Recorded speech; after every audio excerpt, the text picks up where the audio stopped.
Salam lestari, semangat!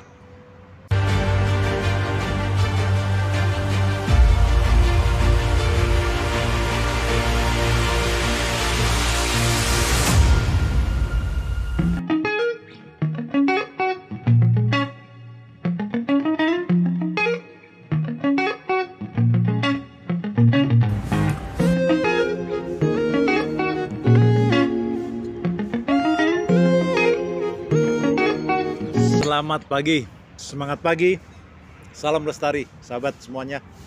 Pagi ini cerah sekali dan bertepatan dengan kita memperingati Hari Lingkungan Hidup Sedunia.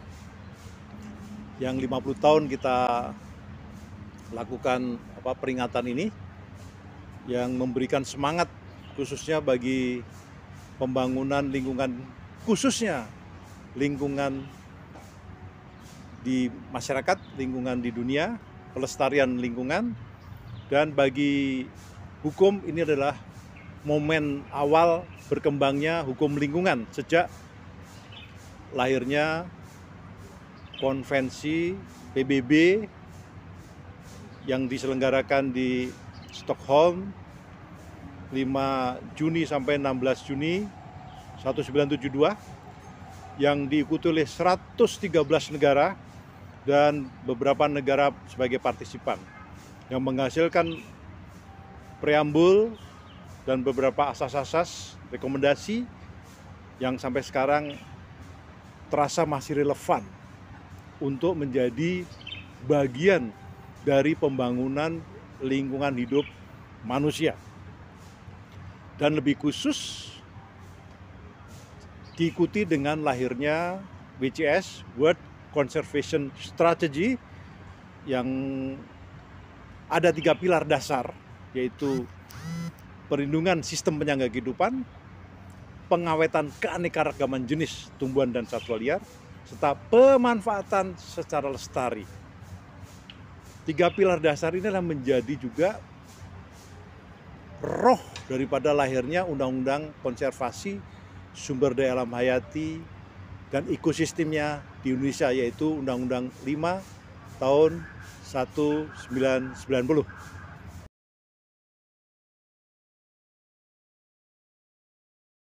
Di Indonesia, dengan adanya konvensi PBB tentang lingkungan hidup manusia ini, kita menindaklanjuti dalam satu kebijakan yang tertuang di dalam undang-undang, yaitu dimulai dengan Undang-Undang 4 tahun 82 tentang lingkungan hidup, terus Undang-Undang tentang kehutanan, Undang-Undang 590, serta terakhir yaitu Undang-Undang 18 tentang perlindungan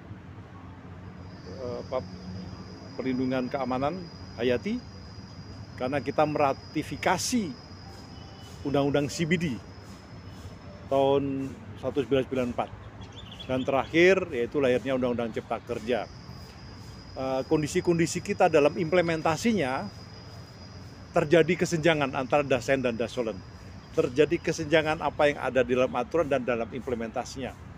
Karena semua itu ada tarik-menarik kebutuhan. Terutama ketika Undang-Undang Dasar 45 pasal 33 ayat 3 ini mengamanatkan bahwa sumber daya alam hayati itu dimanfaatkan sebesar-besarnya untuk kemakmuran rakyat. Untuk itu dibuatlah undang-undang sektor. Nah, koordinasi antar sektor inilah yang perlu diwaspadai bersama, sehingga jangan sampai ada tarik-menarik dan adanya egoisme sektor. Khususnya sektor kehutanan, pertambangan, kelautan, pertanian. Nah, di sini kita semua dituntut untuk bagaimana mengamankan itu. Bila kita berbicara ekosistem, apalagi temanya ini adalah tema tentang restorasi ekosistem, maka kehadiran ekosistem tidak semata-mata hanya faktor-faktor biotis, abiotis lingkungan, tetapi ada satu faktor yang tidak bisa tinggalkan, manusia. Manusia yang hadir di situ. Manusia bagian daripada ekosistem. Terutama saudara-saudara kita di masyarakat hukum adat yang sejak turun-temurun dengan kearifan lokalnya Ini harus diperhatikan. Hal lain yang perlu diperhatikan, yang sekarang kondisinya juga menyedihkan, yaitu adanya apa? Kelestarian satwa liar. Akibat pembangunan eksploitasi sumber daya alam ini, maka terfragmentasinya satwa-satwa liar, sehingga terjebak di dalam satu pembangunan itu terjadi perburuan ilegal, penangkapan, sehingga kelestarian di alam sangat terancam.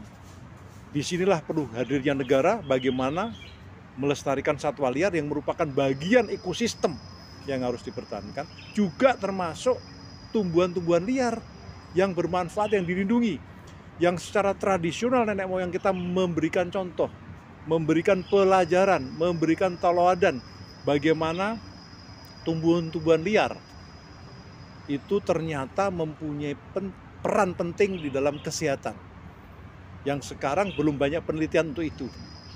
Oleh karena itu, kita sebagai mega biodiversity harus hati-hati di dalam setiap langkah kebijakan, harus ada inventarisasi yang jelas sehingga terdokumentasi dengan baik. Jangan sampai the origin country kita ini dapat diambil oleh peneliti-peneliti unfair dari asing dan akhirnya dikembangkan di negara asing dan didaftarkan sebagai seolah menjadi milik mereka. Ini perhatian buat BRIN, ya, lembaga yang dulunya adalah Litbang, LIPI, para saintis dan perguruan tinggi untuk memperhatikan ini. Degradasi terhadap tumbuhan yang dilindungi maupun satwa liar yang dilindungi ini luar biasa. Mohon untuk menjadi perhatian kita semua. Harapan kami, khususnya saya pribadi, terhadap bagaimana untuk penyelamatan lingkungan hidup ini, bagaimana ekosistem kita ini tetap berjalan, ekosistem kita ini bisa bermanfaat, mempunyai nilai di dalam meningkatkan mutu kehidupan manusia, maka tentu setiap kebijakan yang ada harus benar-benar melihat adanya kebutuhan untuk bagaimana itu diatur. Terus bagaimana peraturan itu dapat diimplementasikan. Dan yang penting lagi, pada tataran policy level, industrial level, dan operational level itu harus seimbang. Jangan sampai kita hanya bersemangat pada tataran policy level, membuat undang-undang, setelah itu pada tataran pelaksanaan lebih lanjut, industrial level tidak digarap. Sehingga ada missing link. Undang-undang tanpa peraturan pemerintah, peraturan menteri tidak akan bisa berjalan. Disinilah kesenjangan itu sebagai contoh, yaitu belum tersusunnya sampai sekarang, yaitu peraturan pemerintah tentang sistem penyangga kehidupan. Ini adalah salah satu cikal bakal bagaimana terjadi missing link itu antara undang-undang tata ruang dan undang-undang konservasi. Nah, harapan kita ke depannya juga selain juga memahami aturan-aturan, juga bagaimana membangun pendidikan konservasi di tingkat dasar TK sampai ke perguruan tinggi, sehingga di situ akan dikembangkan tidak hanya kognitif, tidak hanya motorik, tapi afektif, sikap, sehingga SDM kita sejak dini sudah dipersiapkan mentalitas dia ketika nanti suatu saat menjadi pejabat, menjadi pengusaha, menjadi tokoh masyarakat, benar-benar ada attitude untuk itu. Yang akhir-akhir ini tampak adanya kesenjangan yang luar biasa, khususnya sikap mental ini. Nah, mengelola sumber daya alam benar-benar harus bijaksana. Nah, oleh karena itu, apa-apa yang dipercontohkan oleh saudara-saudara kita di masyarakat hukum adat, di daerah, di Tengger, terus di Baduy, terus di suku anak dalam, yang benar-benar menghormati sekali traditional knowledge yang mereka lakukan, itu betul-betul harus didukung oleh pemerintah, dilakukan pemberdayaan, dan diteliti potensinya sehingga membangun sistem di dalam pembangunan lingkungan hidup kita. Sehingga setiap pembangunan harus terencana dengan baik, menghindari adanya banjir besar. Karena apa? karena tata ruang yang tidak sinkron dengan rencana itu. Karena adanya pelanggaran tata ruang. Ada sungai-sungai yang harus dirubah alurnya karena di situ ada tambang mineral. Perlu diingat, sungai adalah ekosistem akuatik yang di dalamnya terjadi banyak sekali plasmanutpa, satwa-satwa liar yang dilindungi di dalam sungai itu. Harus dialihkan karena satu kebutuhan sesaat saja. Ini yang menjadi perhatian kita. Pembentukan sungai adalah pembentukan alam yang jangan dirubah. Itulah yang menyebabkan bencana-bencana alam. Sekali lagi kepada saudara kita semua, tolong lebih bijaksana dan lebih arif di dalam menyikapi ini, khususnya juga adanya kebijakan untuk food estate di hutan lindung. Tolong, food estate di hutan lindung harus diteliti dulu. Apakah potensi yang ada di situ, jangan sampai nanti terjadi tubrukan, tabrakan terhadap permasalahan antara masyarakat, satwa liar, maupun pengusaha yang mengelola itu. Saya kira demikian pesan-pesan saya. Semoga ini menjadi perhatian kita semua, menjadi keprihatinan bersama kita semua. Sehingga harapan kita ke depan, ekosistem kita baik, terjadi kelestarian dan pemanfaatan untuk sebesar-besarnya kemakmuran rakyat tercapai. Salam lestari, semangat. Terima kasih.